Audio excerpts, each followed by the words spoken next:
Hello namaste vanakkam Sat Sri Akal adaab welcome to my channel cook reports. నేను మీ ఆరిక. ఇవాళ నేను చిలకడ దుంప కట్లెట్స్ అంటే స్వీట్ పొటాటోస్తో కట్లెట్ ఎలా తయారు చేసుకోవాలో దాని తయారీ విధానం ఏంటో మీకు డీటెయిల్గా చూపిస్తాను. దీనికి నేను 3 చిలకడ దుంపలు తీసుకున్నాను. ఇప్పుడు వీటిని కుక్కర్లో వేసుకొని ఇవి మునిగేంత వరకు వాటర్ పోసుకోవాలండి. వాటర్ పోసుకొని కొంచెం సాల్ట్ కూడా వేసుకోవాలి. సాల్ట్ వేసుకొని మూత పెట్టేసుకొని ఒక 5-6 విజిల్స్ వచ్చే వరకు పెట్టుకోవాలి. ఉడికేలోపు ఒక 1/2 కప్ పుట్నాలు తీసుకొని నేను మిక్సీ జార్లో వేసి పౌడర్ చేసి పెట్టుకుంటున్నాను. ఓకేనా, ఇలా మెత్తగా రుబ్బుకొని పెట్టుకోవాలి. ఈలోపు చిలకడ దుంపలు ఉడికిపోయాయండి.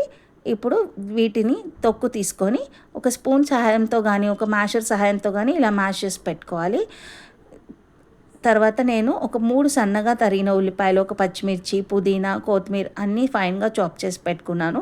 ఇప్పుడు వీటిని అన్నిటినీ మనం 1 బై 1 ఇందులో వేసేసుకోవాలి. ఓకేనా, వేసేసుకున్నాక ఒకసారి మంచిగా కలుపుకోవాలి. ఇప్పుడు ఇందులో కొంచెం ఉప్పు, కొంచెం కారం, కొంచెం ధనియాల పొడి, కొంచెం గరం మసాలా, ఇందాక మిక్సీ పట్టి పెట్టుకున్న పుట్నాల పొడి ఒక 5-6 స్పూన్లు వేసుకొని బాగా కలుపుకోవాలండి. అన్నీ ఈక్వల్గా ఈవెన్గా ఇందులో కలిసిపోయేటట్టు చక్కగా మిక్స్ చేసి పెట్టుకోవాలి. ఓకేనా, ఇప్పుడు ఇందులో మనం ఇంకా ఒక సగం చెక్క నిమ్మకాయ కూడా పిండుకోవాలండి.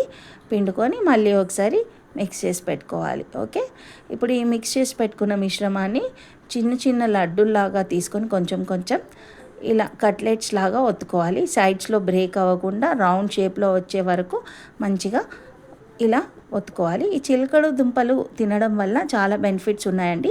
ఇది గట్ హెల్దీ అండ్ ఇందులో ఫైబర్ కంటెంట్ కూడా ఎక్కువగా ఉంటుంది. అండ్ బ్లడ్ షుగర్ని కూడా ఇది స్టెబిలైజ్ చేస్తుంది. కంటి చూపుకు కూడా ఇది మంచిదండి. ఇంకా ఇమ్యూనిటీ బూస్టర్ లాగా కూడా పనిచేస్తుంది. బ్రెయిన్ ఫంక్షన్స్ని కూడా డెవలప్ చేస్తుంది. అదే కాకుండా మీరు వెయిట్ లాస్ అవ్వాలనుకున్న ఈ చిలకడ దుంపల్ని మీరు డైట్లో ఇంక్లూడ్ చేసుకోవచ్చు. మీరు గుండె ఆరోగ్యంగా ఉంచుకోవాలన్నా కానీ వీటిని మీరు డైట్లో ఇంక్లూడ్ చేసుకోవచ్చు అన్నమాట. సో ఇన్ని బెనిఫిట్స్ ఉన్న ఈ చిలకడ దుంపల్ని మనం చాలా రేర్గా తింటుంటాం. చూసారు కదా, ఇలా అన్నిటినీ రెడీ చేసి పెట్టుకోవాలండి. ఇప్పుడు ఒక పెనం పెట్టుకోవాలి స్టవ్ మీద. పెనం వేడయ్యాక కొంచెం ఆయిల్ పోసుకోవాలండి. ఆయిల్ వేడయ్యాక మనం ఈ కట్లెట్స్ని 1 బై 1 ఇలా మెల్లిగా వేసుకోవాలి. వేసుకొని చక్కగా బ్రౌన్ కలర్లో వచ్చే వరకు ఫ్రై చేసుకోవాలి. చూసారు కదా, ఒక సైడ్ బ్రౌన్గా అయిపోయింది. ఇప్పుడు మరోవైపు కూడా బ్రౌన్ కలర్లో వచ్చే వరకు 2 సైడ్స్ గోల్డెన్ బ్రౌన్ కలర్ వచ్చేంత వరకు దీన్ని మెల్లగా 2 సైడ్స్ ఫ్లిప్ చేసుకుంటూ ఈవెన్ కలర్లోకి చక్కగా ఫ్రై చేసుకోవాలండి.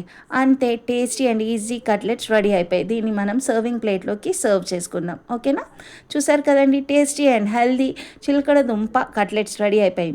మీరు కూడా దీన్ని తప్పకుండా ట్రై చేసి నాకు కామెంట్ సెక్షన్లో కామెంట్ చేయండి. నా ఛానల్ని లైక్ చేయండి, షేర్ చేయండి.